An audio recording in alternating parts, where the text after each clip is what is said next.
Hoy ya tenemos con nosotros a un invitado muy especial. Está en este espacio de Negocios Televisión Rodrigo Rato, exministro de Economía, exvicepresidente del Gobierno, exdirector gerente del Fondo Monetario Internacional, con una visión tan clara de cómo está la economía internacional en este momento tan complicado. Bienvenido, buenos días, Rodrigo. Pues muchas gracias por estar aquí. Es un placer, una vez más, en esta casa. Y bueno, espero tener una visión, no sé si clara, porque no es el momento de tener una visión muy clara, pero sí algo, por lo menos, en estas circunstancias que son extraordinariamente complicadas, ¿no? ¿Cuál sería la fotografía más amplia para luego empezar a desgranar inflación, recesión o depresión? Que también le preguntaré a ver si pueden ir los tiros por un lado o por otro, para ver una fotografía amplia de cómo está ahora mismo la situación económica a nivel global. Bueno, nada más y nada menos. Bueno, tenemos una crisis energética que empieza en el año 2021, que además coincide con una emergencia climática, cuya resolución pasa por un cambio histórico del sistema energético. Y aquí ya doy una opinión, no sé si fundada, pero sí personal, y es que, por lo menos en Europa, en la Unión Europea, después de la votación del Parlamento Europeo de hace pocos días, la definición de nuestro marco energético no es creíble. Nadie puede creer que en un periodo de muy pocos años vayamos a sustituir de una tacada el carbón, el petróleo, el gas y la energía nuclear. Pura y simplemente imposible. Imposible energéticamente e imposible económicamente y financieramente. Entonces, eso es grave porque en estos momentos introduce una inestabilidad en las decisiones de todo tipo de inversores, de los más pequeños a los más grandes, ¿no? Después tenemos unas inyecciones de liquidez que se han mantenido por razones diversas, probablemente muchas de ellas justificables, pero en cualquier caso, unas inyecciones de liquidez muy considerables de los últimos, pues desde el año 2008 en Estados Unidos, el año 2014 en Europa, que son una base de masa monetaria muy considerable y que no han sido inflacionistas hasta que lo han sido. Para que nos hagamos una idea, con el dato de inflación de hoy de España, tal y como está el tipo de interés a 10 años, el tipo de interés real a 10 años de España es un menos 7,5. Bueno, eso es una política muy expansiva, no muy restrictiva. Y eso que se supone que estamos en un momento que se están endureciendo las tasas de interés, ¿no? Y es muy difícil frenar las presiones inflacionistas y sobre todo las expectativas inflacionistas, porque probablemente estamos asistiendo a un desanclaje de las expectativas inflacionistas, que sería la primera vez que se produce desde los años 90 para nosotros, ¿no? En esas circunstancias, bueno, tenemos además un enfrentamiento histórico entre bloques, que darían para muchísimo de conversación, y bueno, una política monetaria que va detrás de la curva, tanto en Estados Unidos como en Inglaterra como en Europa, y que por lo tanto va a tener que quizás ser más dura de lo que hubiera sido si estuviera empezado hace un año, ¿no? Todo eso los mercados financieros, las bolsas, nos están indicando que la posibilidad de una recesión es cada vez la más creíble. Es verdad que las recesiones hay muchas y diversas, pueden durar muy poco, pueden durar mucho, y eso dependerá mucho de lo que se haga, nada está escrito necesariamente. Y después tenemos un enfrentamiento bélico en Europa, pues que incide sobre la política energética de manera importante, sobre la inflación y sobre las expectativas. Por lo tanto, es quizás el entorno más complicado que hemos tenido en la política macroeconómica mundial y europea, desde luego, desde los años 70, ¿no? ¿El mayor problema ahora mismo es la inflación o es la recesión? Bueno, es que son primas hermanas, ¿no? La inflación nos lleva a un endurecimiento de política monetaria que, al venir retrasada, en el año 20 se produce un cambio de filosofía de los bancos centrales que ya venía alumbrándose y discutiéndose, y era lo que se llamaba la reacción equilibrada entre los momentos de baja inflación y los momentos de alta inflación. y en vez de seguir con la doctrina y la práctica de que la política monetaria tenía que ser proactiva, anticipándose a las explosiones de inflación, se introduce la idea de que, habiendo habido 10 años de políticas de precios muy bajos, de precios por debajo del 1% en Europa, por ejemplo, pues debería de dejarse que hubiera un crecimiento de los precios por encima del objetivo durante más tiempo del habitual. Y que en todo caso las políticas monetarias no tenían que ser anticipatorias, ¿no? Eso ha resultado ser un gran fracaso. Y eso nos obliga ahora quizás a tomar medidas más duras de lo que todavía no se han tomado, porque en Europa los tipos de interés... 8 y pico menos 0,5. Bueno, pues eso es lo que hay. Entonces tenemos un desfase serio, ¿no? Y claro, la política monetaria pues, es un instrumento no muy fino, nunca lo ha sido, y si lo es, pues puede generar una caída de la actividad. ¿Cuándo pronto y cuánto? ¿Durante cuánto tiempo? Pues esa es una gran pregunta, ¿no? Yo creo que hay otros elementos, como es la política energética. Yo creo que Europa tiene que definir una estrategia creíble frente al cambio climático. No puede ser eslóganes que no se sustenten en medidas financieras y económicas reales. Y después, claro, el conflicto, una guerra económica, pues es costosa. Viendo la inflación en España por encima del 10%, viendo el crecimiento mensual, no cogiendo la tasa interanual que viene de una caída muy fuerte del 2021, ¿casi es mejor una recesión rápida que un periodo estanflacionario? Un periodo estanflacionario es muy malo. Muy malo porque te está machacando todo. La economía no te crece y los precios te crecen mucho más allá de lo que puedes aguantar. Por lo tanto, la inflación, que la conocimos los que estábamos en activo en los años 70, pues es de lo peor que nos puede pasar. Y además es largo. Salir de ese círculo es muy complicado. Pues si subes los tipos, frenas los precios, pero todavía incides más en el crecimiento, ¿no? Y además ahí se producen unas expectativas a peor.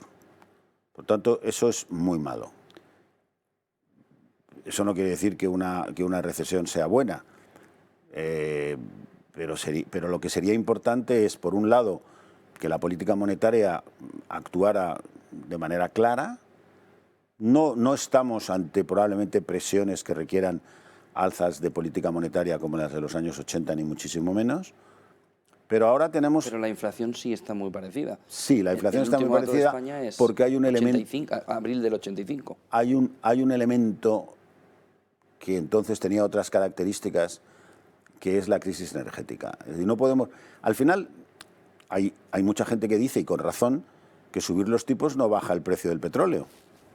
No, porque es un shock de oferta. Entonces, lo que pasa es que es la única instrumento que tienes para que baje la demanda y a través de la caída de la demanda baje el precio del petróleo. Es, digamos, un instrumento muy burdo, pero es el que hay. El otro es mejorar tu oferta, es decir, clarificar tu política energética con las posibilidades de inversión reales y incentivando la inversión. Una de las ventajas, entre comillas, que tienen los precios altos de la energía es que generan inversión en energía, menos en este momento, en el que las incógnitas regulatorias hacen que la inversión en energía no se esté produciendo al ritmo que debería de producirse, por lo menos en Europa.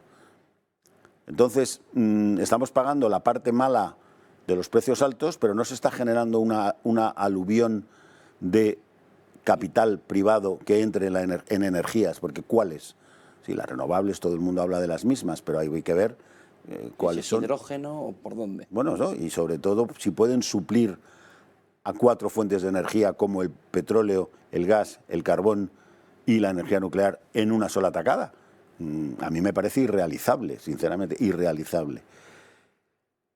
Por eso me preocupa lo que he visto en el Parlamento Europeo. Me parece una sorpresa muy poco positiva, ¿no? Y después tienes otros instrumentos para mejorar tu oferta, ¿no? Para atraer inversiones privadas. El mundo tiene exceso de ahorro, hace mucho tiempo que lo tiene. Se trata de atraerlo. ¿Y por qué tiene exceso de ahorro? Bueno, pues que probablemente porque las inversiones no son atractivas.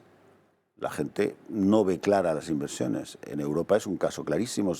Por eso somos excedentarios por cuenta corriente, porque preferimos exportar que invertir en nuestros países y que construyan y que produzcan otros, ¿no? Mejor dicho, que producimos nosotros y que sean otros los que consuman, no los que generen nuevas inversiones. En ese sentido, un marco de inversión más estable sería muy importante. Unos marcos burocráticos más ágiles serían muy importantes. Y ahí cada país es un mundo. Realmente en España tenemos el marco burocrático de inversiones atractivo para que la gente invierta. Pues no parece que algunos ejemplos estamos viendo qué dificultades tenemos cada vez mayores para absorber los fondos europeos. Eso quiere decir que no es fácil invertir en nuestro país. Tenemos una burocracia cuyos plazos son demasiado largos, lo cual no hacen atractiva la inversión. Tenemos una inseguridad jurídica que no nos permite atraer inversiones suficientes. Entonces, tenemos un potencial de crecimiento que se está reduciendo desde hace muchos años. Nuestra renta per cápita real, descontada la inflación, está estancada en el año 2005. Entonces, en ese sentido, tenemos otras cosas que hacer, aparte de enfrentarnos exclusivamente a los precios inmediatos y, como es, por ejemplo, tener una política energética creíble que atraiga inversiones a nuestro país. ¿La tenemos? Pues no, yo tengo mis dudas. Tenemos una política que atraiga inversiones no solo energéticas, sino de otro tipo a nuestro país. Pues visto la capacidad que estamos teniendo para absorber los fondos europeos, también tengo mis dudas, ¿no? Yo creo que esos temas son muy importantes, tan importantes como las reacciones inmediatas, ¿no?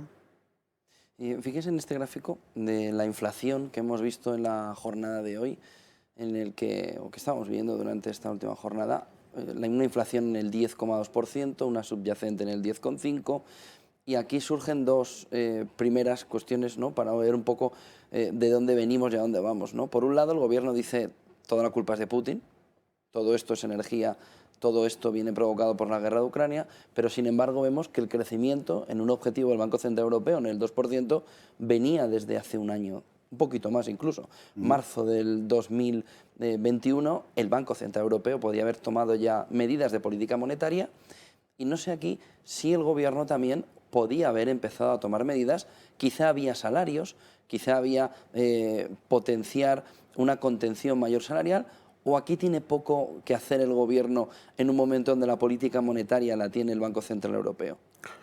Bueno, cada cual tiene sus responsabilidades, ¿no? Los salarios en Europa, así como en Estados Unidos, son más, están siendo más alcistas. En Europa los salarios no están resultando demasiado alcistas y en España tampoco. Es verdad que el gobierno sí ha apostado por incrementar el salario mínimo interprofesional, que tiene un efecto expansivo en el resto, y quizás lo ha hecho a unos ritmos muy intensos, ¿no? La evolución de los costes, de cualquier coste, cuanto más absorbible sea por los márgenes, cuanto más gradual sea, mejor. Incrementar el salario interprofesional en 3 años de una manera muy considerable, pues indudablemente es una medida relativamente inflacionista. En un entorno de inflación del 0,5, pues puede no tener importancia. En un entorno de inflación del 10, pues tiene otra importancia, ¿no? Pero bueno, eso ya está hecho, tiene otras ventajas, indudablemente, sociales, y también tiene ventajas desde el punto de vista del consumo, ¿no? Pero el problema de la inflación en España puede ser regulatorio también. Es decir, si nosotros tenemos un sistema de resolución de permisos de todo tipo extraordinariamente lento, pues se están creando inflación de costes de inversión en todos sitios, ¿no? Si para pedir un permiso en un ayuntamiento, en una comunidad autónoma, en el Estado central, los plazos son muy largos, de meses, años, hasta qué punto eso no está, esos son costes encubiertos que se están produciendo en la inversión. Después están los costes fiscales, que también juegan un papel, ¿no? Tributarios, quiero decir. Nuestro potencial de crecimiento, aquí lo importante es seguir creciendo o crecer otra vez. Me parece que ayer o antes de ayer se daba la cifra, me parece que del Banco de España, de que no recuperaremos el nivel de renta hasta el año que viene, el nivel que teníamos anterior a la pandemia. Bueno, eso nos indica que... Es un parón importante. Eso es un parón importante que si comparamos con nuestros competidores, que son los de la zona euro, pues vamos muy mal. ¿Por qué vamos tan lentos en ese aspecto? Pues yo creo que en una gran parte porque los costes de funcionamiento de nuestra economía, que son la mayor parte de ellos regulatorios, como las de todas las economías, no es nada nuevo. Entonces no es solo una cuestión de salarios. El salario privado en España, que por cierto es inferior al público, la media, no es un salario inflacionista, no es cierto. Otra cosa es que hayamos incrementado muy deprisa, quizás demasiado deprisa en un momento dado, los salarios mínimos. Pero desde el punto de vista del conjunto, los datos que se transmiten del crecimiento de los salarios privados en nuestro país no se puede decir que estén desproporcionados. Otra cosa es si ahora empezarán a crecer al 10%, pero vamos, no lo van a hacer. O sea que, bueno, o a la subyacente. O a la subyacente. La subyacente nos indica que la energía se está metiendo, como ya pasó en los años 70 y como pasa siempre, en el resto de la economía.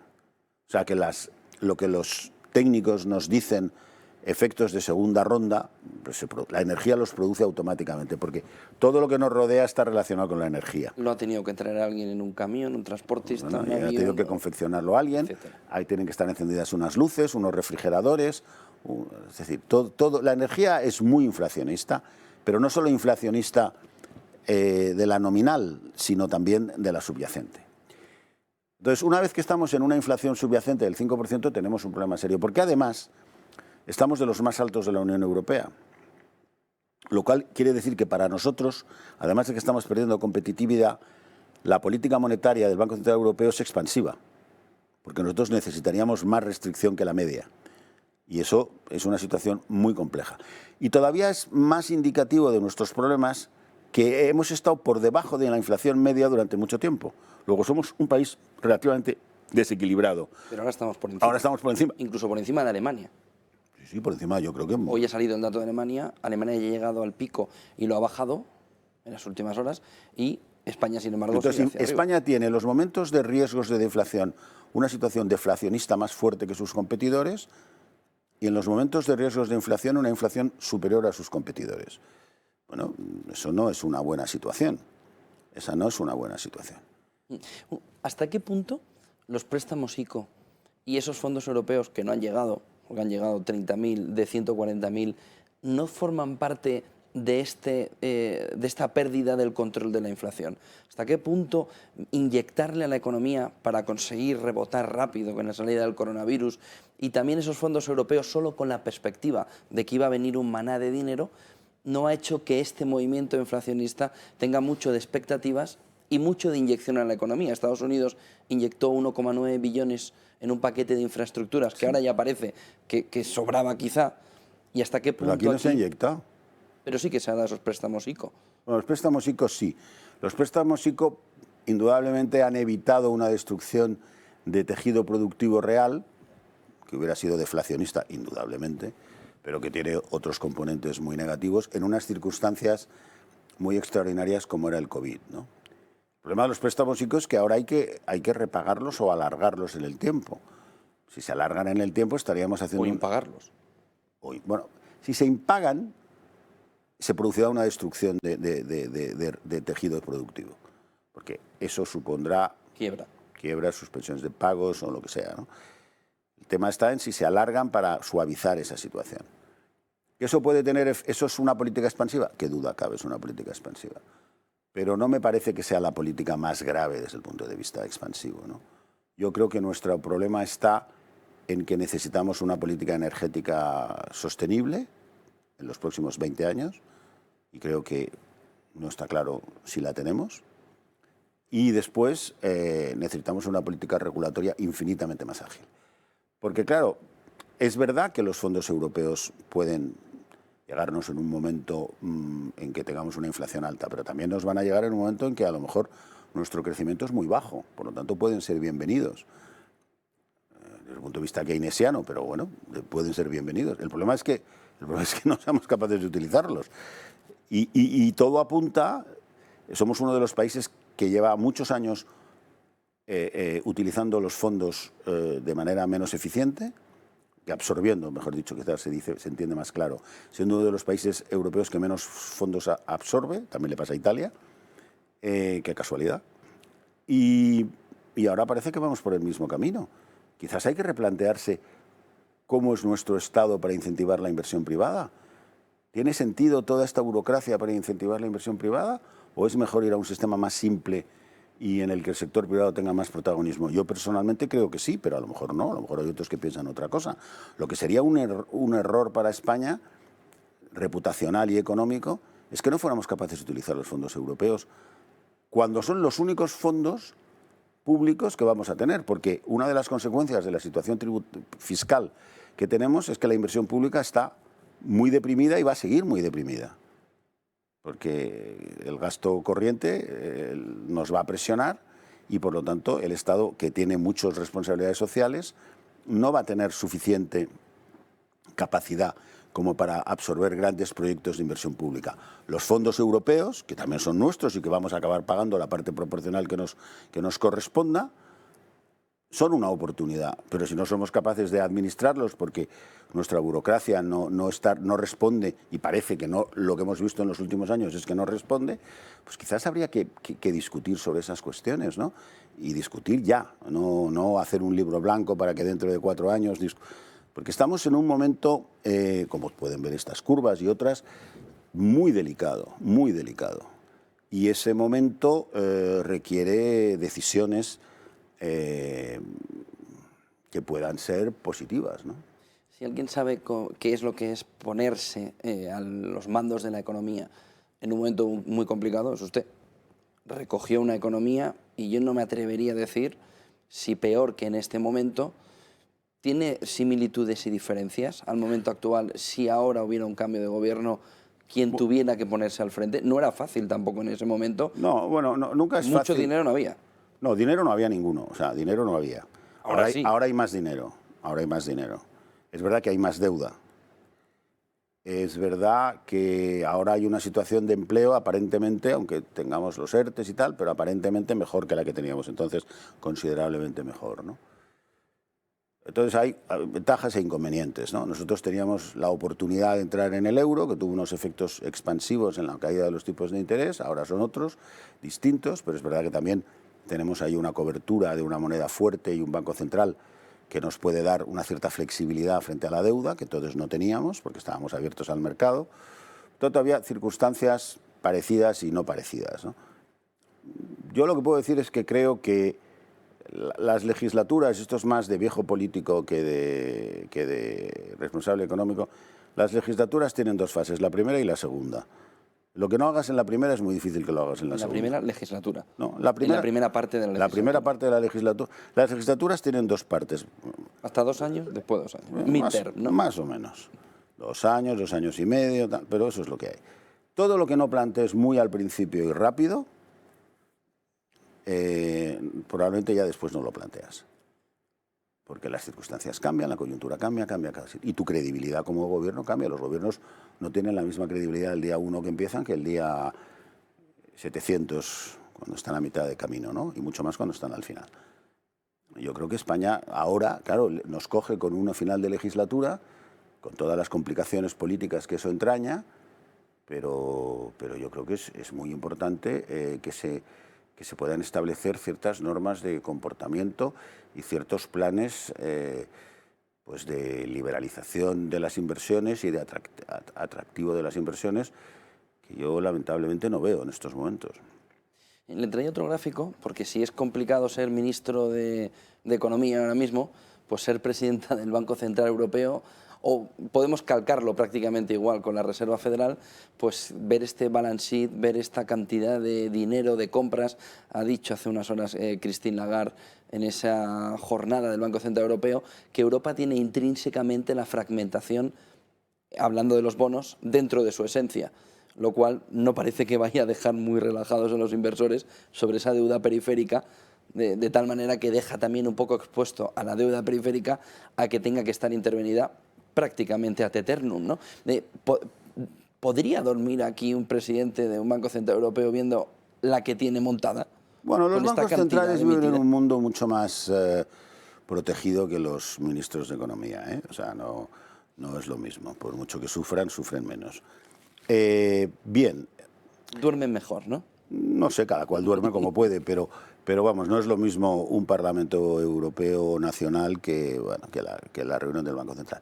El Banco Central Europeo tiene un problema como el que tiene la Reserva Federal del Banco de Inglaterra, y es que la sociedad le va a acusar de haber ido tarde. Y eso ya no tiene arreglo. Ahora, a partir de ahora ya podemos hablar de otra cosa. Pero es difícil que los mismos que nos han dicho que la inflación iba a ser transitoria ahora nos quieran convencer de otras cosas. Han perdido credibilidad. Y eso para un Banco Central es mucho más importante que para un político. Segundo, es verdad que el euro tiene algunas características de su nacimiento, y es que tienes una moneda común, única y común, pero tienes 17, 18, 19 tesoros distintos. Y también es verdad que todo país que tiene una moneda parte de la base de que emitir en su propia moneda debe ser casi sin límite. Otra cosa es que el mercado te lo compre. Lo que ahora se llama el fraccionamiento, que es lo que llamábamos, porque aquí vamos cambiando los nombres como en los programas de clima de la televisión, lo que ahora se llama el fraccionamiento es lo que llamamos la crisis de deuda de los años 12, ¿no? 12, 13, 14. Ahí desaparece ya cuando empieza a comprar, ¿no? Bien, bueno, el fraccionamiento, el Banco Central Europeo ahora por lo menos se lo plantea. Yo creo que eso es bueno. Porque en el año 12 el Banco Central Europeo no quería plantearse el fraccionamiento. Hubo incluso un ministro de un país euro que le dijo a Grecia que si quería marchar, que se marchara. O sea que yo creo que algo hemos aprendido positivamente, ¿no? Ahora, el tratamiento del fraccionamiento es muy complicado. Está por ver cómo se trata. Porque no se puede tratar, no es creíble que se pueda tratar como un privilegio sin límite, ni de cantidad, ni de duración, ni de intensidad, que se le concede a unos determinados países porque el mercado les cree menos. Eso no va a ser así, por mucho que nos queramos creer, no va a ser así. No, le van a creer menos a determinados países. Bueno, ya le creen menos. Y entonces, como eso produce fraccionamiento, el Banco Central Europeo va a intervenir. Va a intervenir. ¿Cómo va a ser la intervención? Esa intervención va a ser momentánea. Ayer se hablaba por la señora Lagarde de que era en función de la intensidad y de la sorpresa que produzcan los diferenciales. Bueno, eso son palabras que no sabemos qué quieren decir. 100 puntos básicos, 150 puntos básicos... 150 se está hablando. Parece estrecho eso. Bueno, hay una cosa que tenemos que saber de los mercados. Todo el mundo sabe que los mercados son malos y especulativos. Todo lo que pongas en la regulación, los mercados lo van a testar. Es decir, si ponemos 100 puntos básicos, los mercados van a ver si aguantas. Si pones 200, van a ver si aguantas. Pero segundo, la disciplina de mercado no puede desaparecer para 4 países y que seguir para los demás. ¿Te refieres a la disciplina de las cuentas públicas? No, a que tú cuando emites, que el mercado te pide un tipo de interés, lo que te está contestando es cuál es tu credibilidad. Si usted y yo vamos al mercado a pedir un préstamo y a usted se lo conceden y a mí no, pues quiere decir que de usted se fían y de mí no. O a usted le piden un tipo de interés y a mí me piden otro, pues quiere decir que usted tiene unas garantías que yo no tengo. Eso nos pasa a los ciudadanos normales, nos pasa a las empresas y le pasa a los países. Entonces, el compartir moneda quiere decir que hay países que no van a tener que estar sometidos a la misma disciplina de mercado que otros. Yo creo que eso no va a ser sostenible. Entonces, es indudable que las confianzas de los mercados o las primas de riesgo no están relacionadas con la raza, ni con el sexo, ni con las horas de sol. Están relacionadas con los niveles de déficit público, de gasto corriente, de deuda pública y de potencial de crecimiento. Entonces, ¿está dejando entrever que algo pedirán a cambio? No es que pidan a cambio, es que hay algo a cambio. No nos equivoquemos, hay algo a cambio. Ajuste. Bueno, no sé si es ajuste o liberalización o no sé lo que es. Pero mejorar las cuentas seguro. Bueno, mejorar las cuentas y mejorar el crecimiento de la economía, porque al final una de las variables que el mercado te va a mirar es la relación entre tu renta y tu deuda. Pues si te crece más la deuda que la renta, pues entonces el mercado sabe que cada año aumentas tu deuda. Si te crece más la renta que tu deuda, el mercado sabe que cada año bajas tu deuda. Entonces, eso no es que te lo pidan, es que es parte de la realidad. Si tú tienes un déficit público estructural del 5% y los otros miembros del euro que no están protegidos, sometidos, lo que queramos llamar, al mecanismo antifraccionamiento, tienen un déficit estructural del 2%, pues es una realidad. Tendrás que ver tus ingresos y tus gastos. Por lo tanto, aquí hay varias variables que es inevitable que se planteen. Pero hay un añadido además. Esto lo va a pagar alguien. Nada es gratis. Los países del norte a los que aduces que tienen una mejor situación para su deuda porque tienen una mejor estabilidad presupuestaria, lo normal es que pidan al sur que también adecuen gran parte de su balanza. Vamos a ver, lo que ¿no? tenemos que saber es que una cosa tan abstrusa a veces y tan secreta como es el balance de un banco central, esto repercute en los tesoros. Es decir, si este balance produce beneficios, esos beneficios se reparten entre los miembros del euro, a prorrata en función de su porcentaje de economía con el euro. Si produce pérdidas, 3/4 de lo mismo. Por lo tanto, esto, si hay menos beneficios porque hay 4 países a los que hay que comprar deuda que no es en condiciones de mercado, todos los tesoros, incluidos los de esos 4 países, van a recibir menos señoriaje del Banco Central Europeo, menos dividendo del Banco Central Europeo. Por tanto, esto va a aflorar. O sea, lo que no podemos creer es porque nos viene bien que esto no va a tener consecuencias inevitables, porque la transparencia y la democracia en funcionamiento y la igualdad de situaciones no las podemos pretender que no se planteen. Entonces, no es bueno estar en esta situación. Damos la base. Puede haber gente que diga, ¡ay, qué estupendo que nos paguen! Vamos tirando y que nos paguen. Bueno, yo creo que eso es un camino muy corto, ¿no?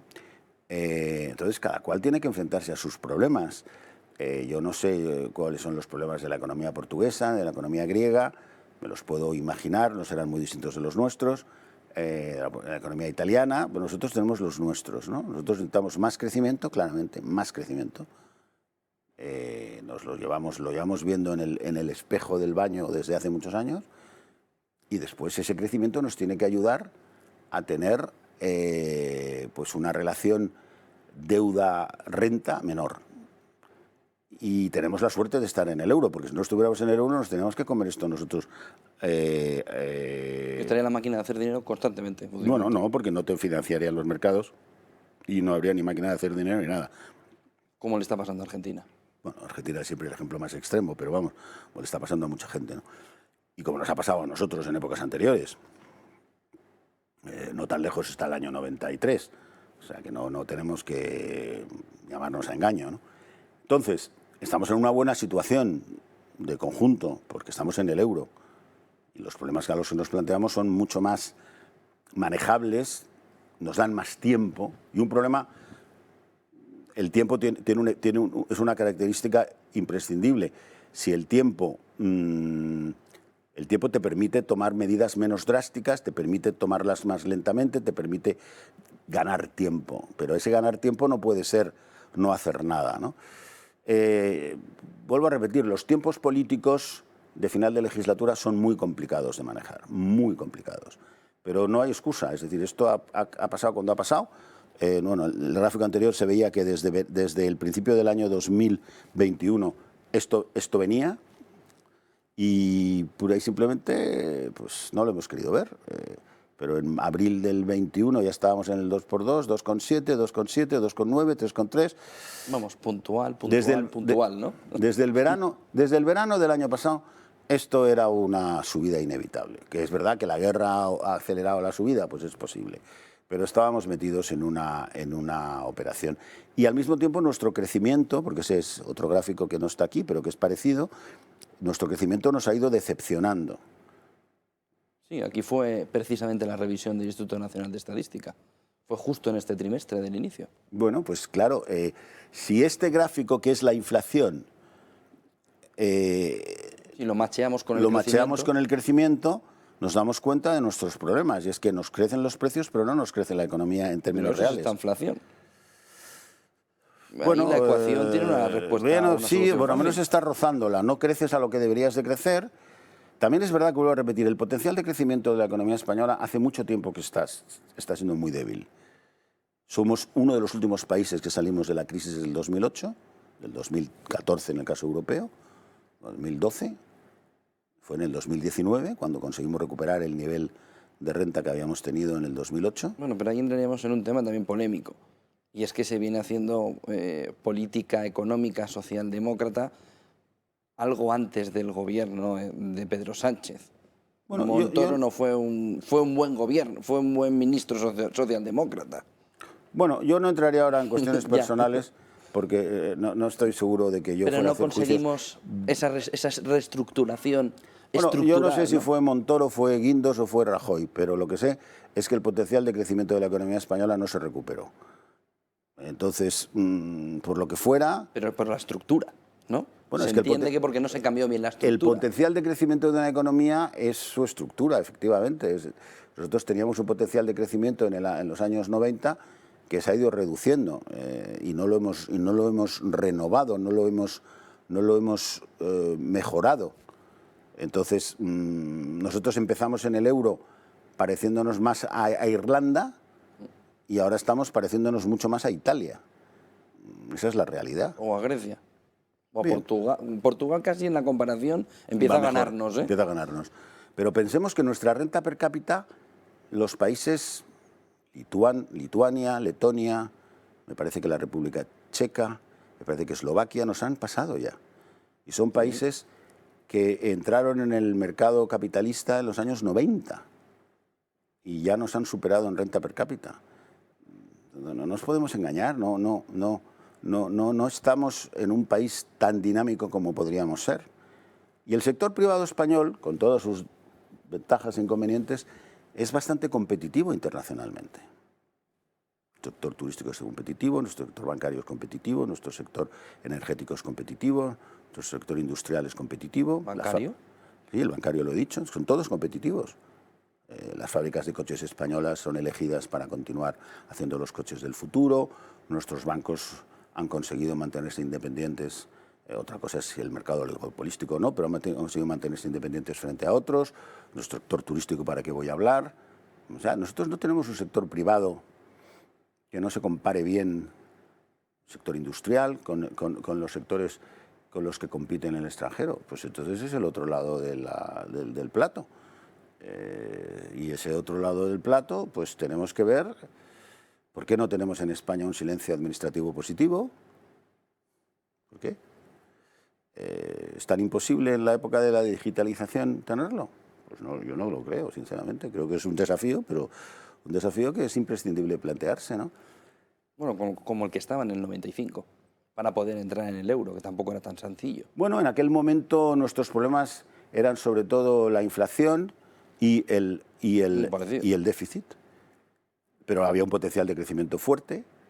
Es verdad que la economía española no había creado un solo empleo neto entre 1976 y 1996, que es un récord como para dar la vuelta al ruedo, pero bueno, se podían hacer cosas, ¿no? Bueno, cada momento es cada momento. O sea, ahora las cosas no tienen nada que ver. Aquello era difícil, esto es difícil, estas cosas son siempre muy difíciles, ¿no? Pero son necesarias. Pero tenemos que darnos cuenta que nuestro potencial de crecimiento nos está fallando hace mucho tiempo, mucho tiempo. Y eso tiene que ver con el funcionamiento de la regulación. Y eso, por desgracia, nuestro debate público no está centrándose en cuestiones que son imprescindibles para movilizar recursos privados. Y después no sé si el tratamiento fiscal de la inversión pues ha ido a peor o a mejor. Yo me inclinaría a pensar que ha ido a peor.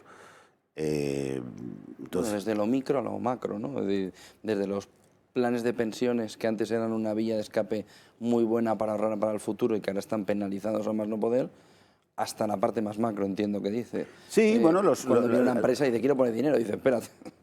Bueno, sí, claro, pues si tu atractivo a poner dinero no se materializa, bueno, pues entonces solo puedes vivir de exportar, del dinamismo de otros mercados.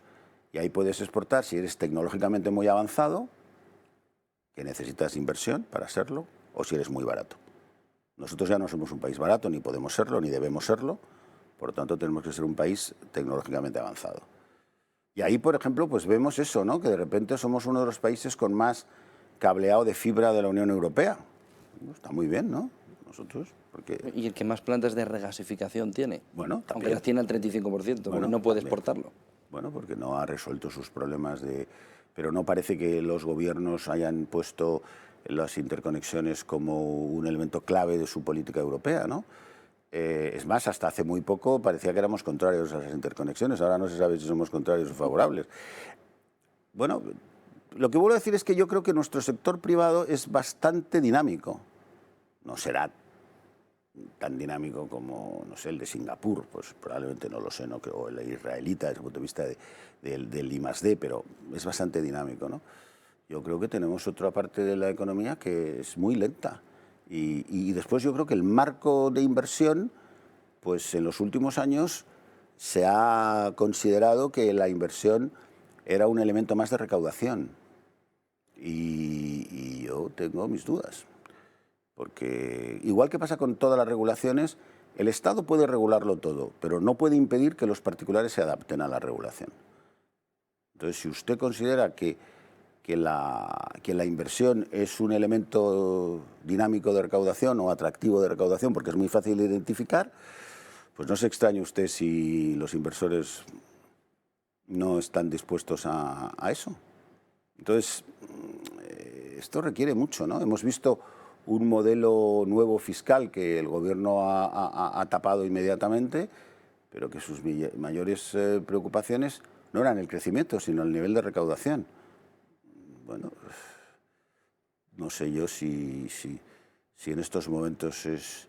Bueno, tiene que haber un nivel de recaudación, pero sin PIB no se recauda nada, ¿eh? O sea, el mayor elemento de recaudación de una economía, recaudación pública de tributos, es el Producto Interior Bruto. Si el Producto Interior Bruto no es dinámico,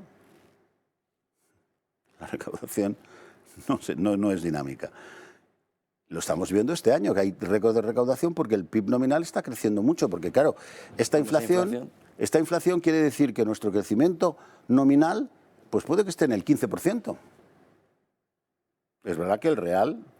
Se lo come la inflación. Se lo come la inflación.